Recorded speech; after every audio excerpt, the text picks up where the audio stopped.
Call of the Sun. Journey with the god Ra. Last moments. I, Khafra, the mighty ruler of Heliopolis, in the first moon of the 4th month of low water, before the rising of the star Sothis, in the last moments of my earthly life, am lying on my funeral bed. My reign is being taken away from me. Soon I will disappear as the pharaohs before me disappeared, of whom only half-filled tombs are left. Inexorable fate drives me to die the death of a mortal man. I cannot accept it. By birthright, I should be destined for immortality. I am no mere mortal. I am the king of sunny Heliopolis, son of the creator gods. My name is Khafra, given to me in honor of the morning hypostasis of the god Ra. The visible embodiment of the morning hypostasis is the scarab beetle. In my last moments I realize with remorse that I lived as a scarab beetle pushing the ashes of earthly affairs ahead of me, for which the inexorable doom catches up with me. Border vision. Evening is looming over the area. The last rays of the setting sun colored the sands in blood-red tones. The numerous entourage of the funeral procession carries me to my ancestral tomb. My funeral bed is strewn with flowers and jewels. In front are the priests, burning incense, and behind them are the elders, warriors, mourners and slaves to be ritually slaughtered. No one looks toward the temple of Ra nearby. No one sees what is happening at its foot. No one sees but me. I am Khafra. I am between life and death. By the power given to me by the border state, I hear what no one hears, I see what no one sees. I hear the heat of the departing sun humming, a mystery and a magnetic call. The appearance of the god Ra. I see what is hidden from the living. Ra, the great god, radiant in his majesty, descends from heaven. Ra's body, golden and weightless, is clothed in a purple translucent cloak. His day rook, tired from the long journey, dissolves in the sunset light. Ahead, at the foot of the temple, the god Ra waits for another boat, gloomy, dark, woven of shadows. This is the boat of night. It will carry my god down the river of the dead, through the horrors of the underworld. Ra does not notice the procession of mortals. But he does notice me, a trembling ghost, an intruder at the threshold of his invisible world. Prayer. Ra's searing gaze burns out my mortal eyes, but I continue to feel the god with all my body. In the last moments between life and death, I turn to him in a passionate, desperate prayer. O great Ra! Save me from the death of a mortal man. I do not want to disappear in the sands of time. I am Khafra. I have built temples to you. I have erected pyramids. I have glorified your name. Give me immortality. Give me life. I feel Ra looking at me. His gaze is not pitying, not harsh, but in it is a knowledge before which I am insignificant.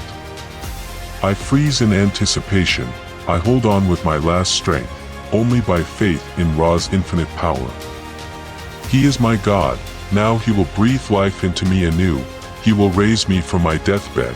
I will once again become Khafra, king of Heliopolis, with a firm hand commanding his subjects. In the rook of night. Do you want life? I hear the majestic voice of the god Ra, like a deafening whisper. Then come with me. In the next instant, the divine rook of night swallows me up. I fall into the depths. The light disappears, the world disappears. All around me is blackness. I hear them, the underground monsters. The darkness. It crushes me, sucks me in, tears me apart. I feel an unbearable pain throughout my body. So I still exist. I must exist. I am Khafra. I should not be here, among the shadows, among the shrieking voices, among the stinking waters of the underworld. But I am here. In the Rook of Ra, on the river of the dead, in the murky depths of the afterlife called Duat. It is as if there are stars all around, but their light is dim, like the glow of what were once stars. The monsters of Duat. Am I dead? I do not know. I am in the realm of the dead, but I am not banished from the Rook of the god Ra.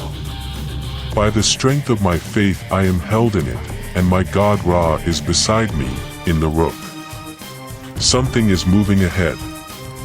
Monsters from the abyss. I can see them. They rise from the depths. Giant snakes with black eyes devoid of light, demons with jackal heads, creatures with bodies cracked like dried earth, mangled as if cursed by time. They speak hoarsely, their voices like the grinding of pain in my soul. They call me to them, not Khafra, but another name I cannot remember, it was mine long ago. And in their voices is my ancient blood, my flesh, my doubts and insights. Their voices creep into my thoughts, creep into the secret corners of my mind. The battle with Apop. Ra stands in front, his light the only pillar in the midst of chaos, but even he trembles like the echo of distant thunder. I sense that the god is not omnipotent here. He looks at me, and does not intervene. I grip the side of the boat, my fingers slipping on the wet wood. You know them. Ra says. His voice sounds to me as if the god has said these words many times before. Yes, I know them. I understand their duplicitous language of doubt and lies. These are not the creatures of Duat. They are my monsters. They speak the language of my deepest consciousness. Apop and fear. The darkness thickens, and out of the abyss rises it not a snake, not a creature, but the abyss itself named Apop. It is chaos, darkness, death.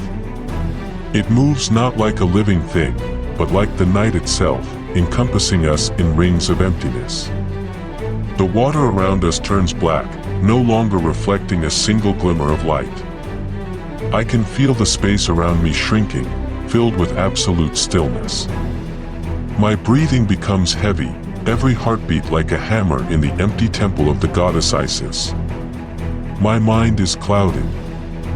I remember this state, it came to me in my childhood and in my youth, together with the close roar of a wild boar on the first royal hunt, together with the howling of the wind at night in the camping tent.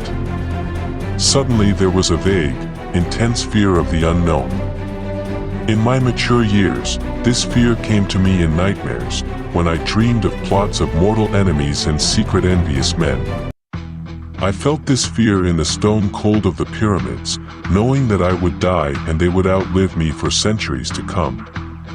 I know this fear of death, it has always been in me, it has been waiting for its time. Now it has come for me. I grabbed the spear lying in the boat. I must fight. I will not die, and if I do, I will die in battle, as befits a man. I rush forward, thrusting the spear into the endless black body. But the spear only cuts through the void. Defeat. The darkness laughs, I feel its gloating laughter within me. The omnipresent creature of darkness whispers to me, "You are not fighting me. You're fighting yourself." Again and again I strike my spear at the invisible scaly body, and each time I hit nothing. The darkness of fear is immortal, and I am powerless. With each blow my body weakens, I am drawn into Apop's jaws, into the dark abyss, I drown in it, I dissolve in it. It's like I've lost to the Sphinx in a game of riddles. According to the terms of the game, the Sphinx takes the loser's name. To take a name is to take a life. Now I'm not Khafra, now I'm nobody, I'm nameless and faceless. What a relief it is to float helplessly in the decaying waters of the Styx, among the darkness of the faceless, nameless dead. My god Ra does not abandon me, he fights for me with all his strength against the darkness. He steps forward. In his hand is a rod emitting flame, and he hurls it into the darkness. The flash blinds me, and the darkness retreats. I feel the light of consciousness return to me for a moment. I realize with clarity that Ra cannot fight for my life in my place. He can only give me a moment of clarity, a moment to realize things for myself. Acceptance. I am back in the Rook, but no longer as Khafra. I lie at the bottom of the Rook as a shapeless lump of decayed flesh, remotely like a shriveled mummy. Ra looks at me. There is sadness in his eyes. He knew it all along. He's been waiting for me to realize it. It's as if I heard him say it. You can't kill him. Because he's you. Yeah, I can't kill monsters. Because they're me. I cannot kill Apop because he is my fear. Yes, the battle with the forces of darkness and gloom is endless, exhausting, and does not yield what I want. And I must accept all of this, because there is no more strength to fight on. Ra is silent. He waits. With a stump of my hand, I thrust the spear overboard. That's it. I stop fighting. I admit my defeat. I surrender. Following the spear, I clumsily tumble over the side of the Rook and fall into the murky waters of the Styx. I feel myself dying finally.